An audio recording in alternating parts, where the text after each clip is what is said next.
বন্ধুরা IPL 2024 mini অকশনে প্রথম 5টা সেটের প্লেয়ার কিন্তু এই মুহূর্তে সোল্ড, অর্থাৎ প্রথম 5টা সেটের প্লেয়ারদেরকে কিন্তু অকশনে তোলা হয়ে গেছে। কিন্তু এটাকে আইপিএল 2024 অকশন হচ্ছে নাকি টাকা উড়ানোর প্রতিযোগিতা হচ্ছে? মিচেল স্টার্ক কলকাতা নাইট রাইডার্সে এসেছে 25 কোটি, প্রায় 25 কোটিতে, 24 কোটি 75 লাখে। অপরদিকে প্যাট কামিন্স, ভাই দুই অস্ট্রেলিয়ান বোলার তো ভাই 50 কোটি নিয়ে গেল, ওয়ার্ল্ড কাপটাও ইন্ডিয়ার থেকে নিয়ে গেল, অপরদিকে অকশন থেকে 50 কোটিও নিয়ে গেল। তো যাই হোক, যে প্লেয়ার গুলো সোল্ড হয়েছে মেইন প্লেয়ার সেই সম্পর্কেই কথা বলবো। চেন্নাই 3জন ভালো প্লেয়ার দলে নিয়েছে, কলকাতা 3টে প্লেয়ার দলে নিয়েছে, তার ভিতরে একটা টপ পিক রয়েছে, অর্থাৎ আইপিএল এর ইতিহাসে সবচেয়ে দামি প্লেয়ার কিনেছে কলকাতা নাইট রাইডার্স মিচেল স্টার্ককে। সব প্লেয়ারের সম্পর্কেই জানাবো কে কোন টিমে কত টাকায় গিয়েছে, সম্পূর্ণ ভিডিও দেখুন। বন্ধুরা আমার কিন্তু অকশন দেখে মাথা ঘুরে গেছে ভাই, এত টাকার খেলা কি করে হচ্ছে? একটা প্লেয়ারের প্রতি 25 কোটি 22 কোটি এরকম খরচ করছে। অপরদিকে একটা চিন্তাও হচ্ছে, কলকাতা নাইট রাইডার্স মিচেল স্টার্ককেই প্রায় 25 কোটি দিয়ে কিনেছে, বাকি প্লেয়ার কত দিয়ে কিনবে?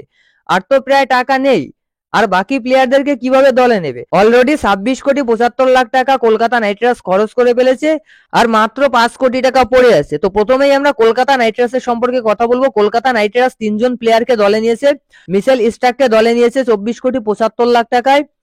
তারপর চেতন সাকারিয়াকে দলে নিয়েছে as a Indian fast bowler 50 lakh টাকা বেস্ট প্রাইজে। উইকেট কিপার হিসেবে, ইন্ডিয়ান উইকেট কিপার হিসেবে দলে নিয়েছে কেএস ভরতকে 50 লাখ টাকায়। তো একটা টপ পিক, দুটো নর্মাল পিক, তার ভিতর চেতন সাকারিয়ার পিকটা আমি গুড বলবো, কেননা এই মুহূর্তে চেতন সাকারিয়া ইন্ডিয়ান বোলার হিসেবে বেশ ভালো বোলিং করছে, ভালো বোলার।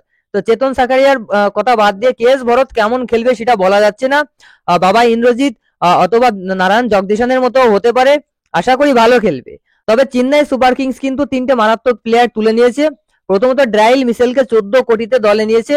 রচিন রবীন্দ্রকে কলকাতা নাইট রাইডার্স বিট করেনি, মাত্র 1 কোটি 80 লাখ টাকায় রচিন রবীন্দ্রকে চেন্নাই সুপার কিংস দলে নিয়েছে। আমার মনে হয় রচিন রবীন্দ্রর এই পিকটা চেন্নাই সুপার কিংস এর জন্য বেস্ট পিক হয়েছে। অপরদিকে শার্দুল ঠাকুরকেও কিন্তু 4 কোটি টাকায় আবারও চেন্নাই সুপার কিংস দলে নিয়েছে। চেন্নাইয়ের ছেলে কিন্তু চেন্নাইতে ফিরে গেছে।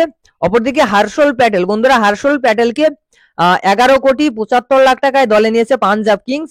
আরেকজন অস্ট্রেলিয়ান প্লেয়ার, অস্ট্রেলিয়ান ক্যাপ্টেন, আমাদেরকে ওয়ার্ল্ড কাপেও কাটিয়েছে, ডাব্লিউটিসির ফাইনালে কাটিয়েছে, এবং আজকে অকশনে 20 কোটি 50 লাখ টাকা নিয়ে গেল সানরাইজার্স হায়দ্রাবাদের কাছ থেকে।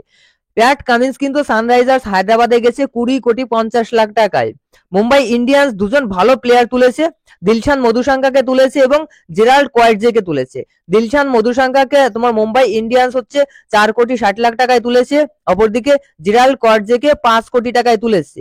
এখন আমি একটা কথা ভাবছি, জেরাল্ড কোয়ার্টজে, জসপ্রীত বুমরাহ, দিলশান মধুশাঙ্কা, ভাই পেস অ্যাটাক এটা নাকি আগুন ছুটবে তো মুম্বাই ইন্ডিয়ান্স এবার। আর ওয়াংখেড়েতে যদি একটু বাউন্সি পিচ করে দেয় তাহলে কিন্তু অন্য টিমের কপালে দুঃখ আছে। 3জন মারাত্মক ফাস্ট বোলার কিন্তু মুম্বাই তুলে নিয়েছে।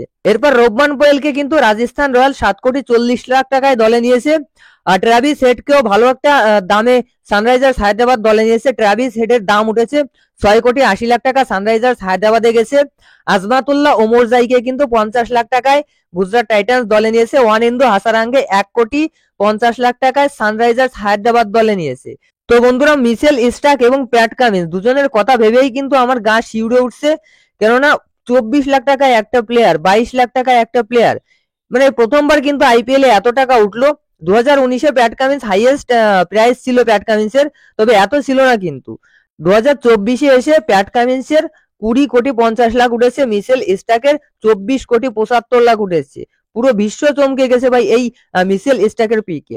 ভেঙ্কি মাহেশ্বর এবং আশিস নেহরা, অর্থাৎ ভেঙ্কি মাহেশ্বর ভার্সেস আশিস নেহরা, ভাই কেউ কাউকে ছাড়বে না, আমি নেব। যাই হোক, মিচেল স্টার্ককে ছাড়া যাবে না। শেষমেশ কলকাতা নাইট রাইডার্স কিন্তু সাকসেস হয়েছে গৌতম গম্ভীরের জন্য। গৌতম গম্ভীর কিন্তু মিচেল স্টার্ককে বিট করতেই বলেছে করে যাও। যাক, শেষমেশ 24 কোটি 75 লাখ টাকায় মিচেল স্টার্ককে কেকেআর দলে তুলেছে। তো এর ভিতর সব থেকে ভালো পিক কোনটা হয়েছে কমেন্টে জানাও। আর এত টাকা দিয়ে মিচেল স্টার্ককে কি কলকাতা নাইট রাইডার্স দলে নেওয়া উচিত হয়েছে সেটাও কমেন্টে জানাও।